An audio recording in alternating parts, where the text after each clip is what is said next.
హిందూ బంధువులందరికీ కూడా నమస్కారం. నేను మీ గంటి ఉష. మిత్రులకి శ్రేయోభిలాషులకి అందరికీ కూడా శుభాభినందనలు.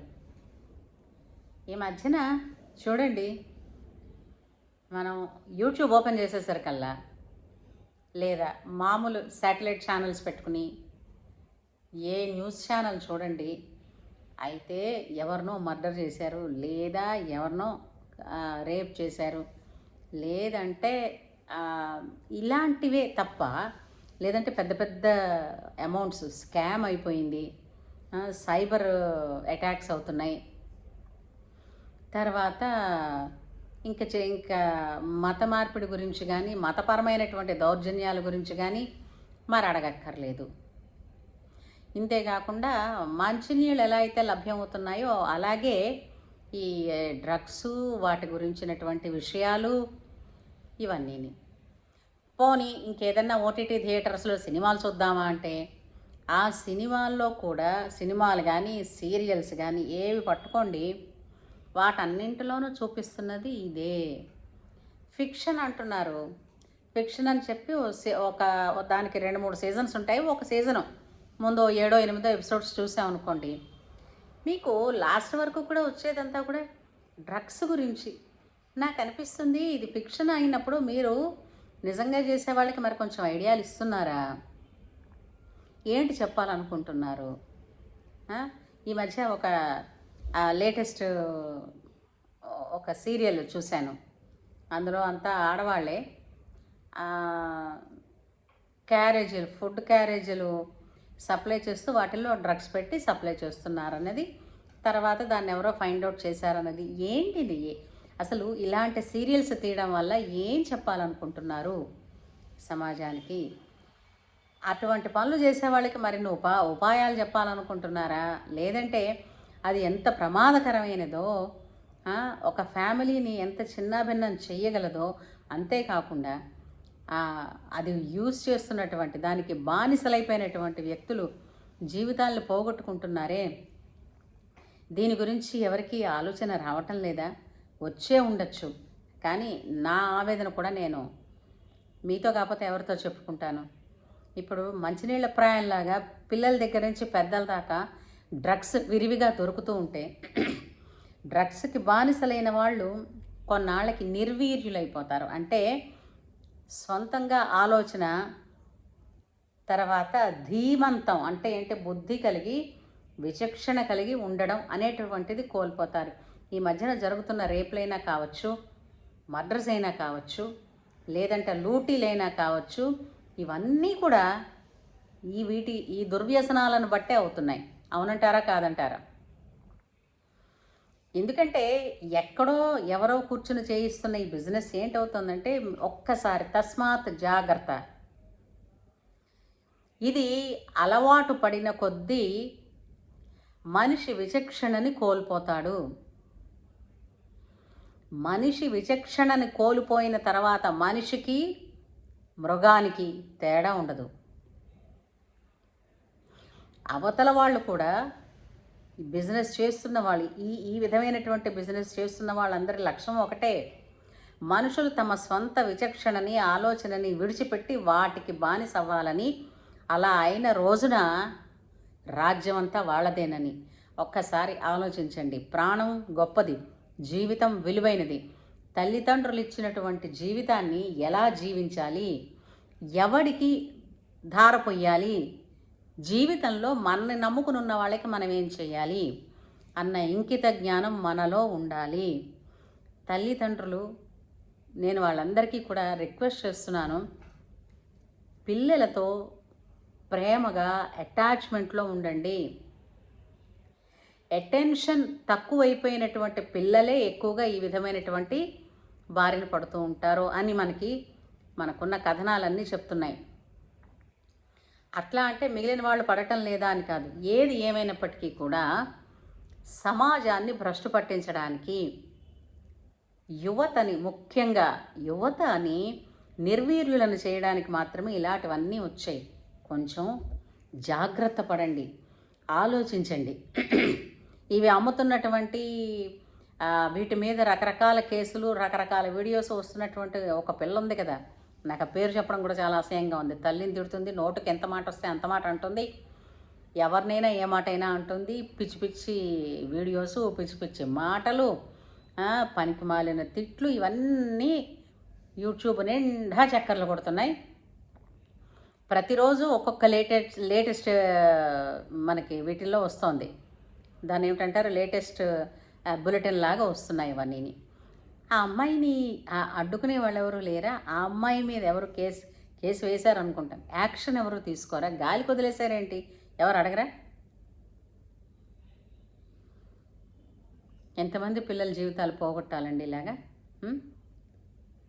అసలు రెండోది, పోనీ ఇవన్నీ ఉంచుకుంటా ఉంటే ఈ మతపరమైనటువంటి దౌర్జన్యాలు మరీ ఎక్కువైపోయి, విమర్శలు ఎక్కువైపోయి, అసలు అడిగేవాడు లేకపోతే సరి మన వాళ్ళెవరికీ కూడా మన హిందూ సనాతన ధర్మాన్ని, ఆ కథలని, ఆ పురాణాలని సరిగా చెప్పేవాళ్ళు తక్కువ, లేరని నేను అంటలే, తక్కువ. దానివలన మన వాళ్ళు అడిగారు అనుకోండి, ఏమండి దీనివలన ఇప్పుడు ఇంకా ధైర్యపడి అందరూ అడుగుతున్నారు.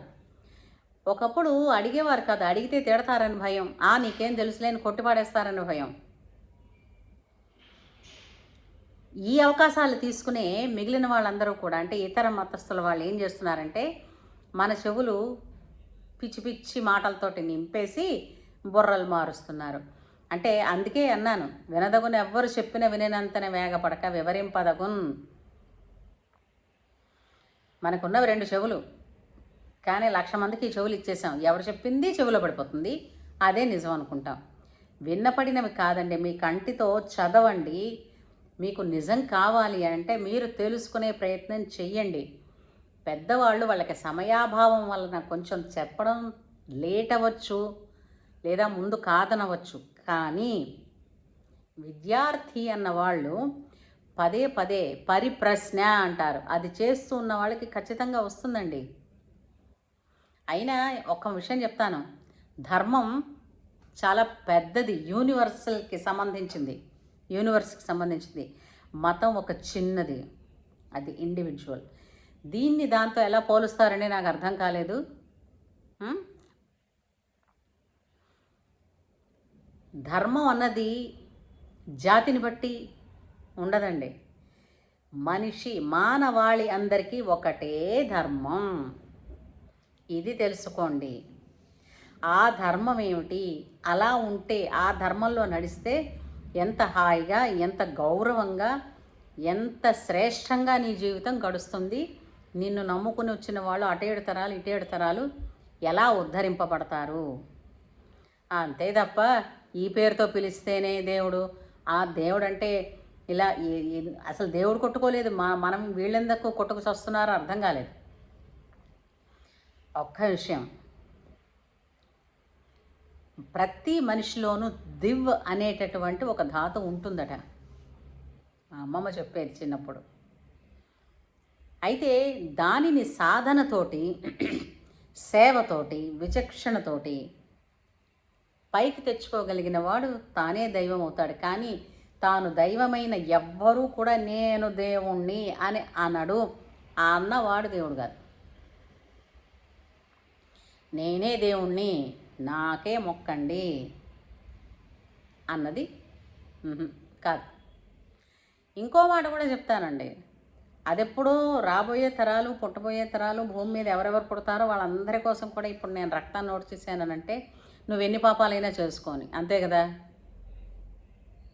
పాపం అంటూ చేస్తే శిక్ష వేస్తాడు ఇక్కడ.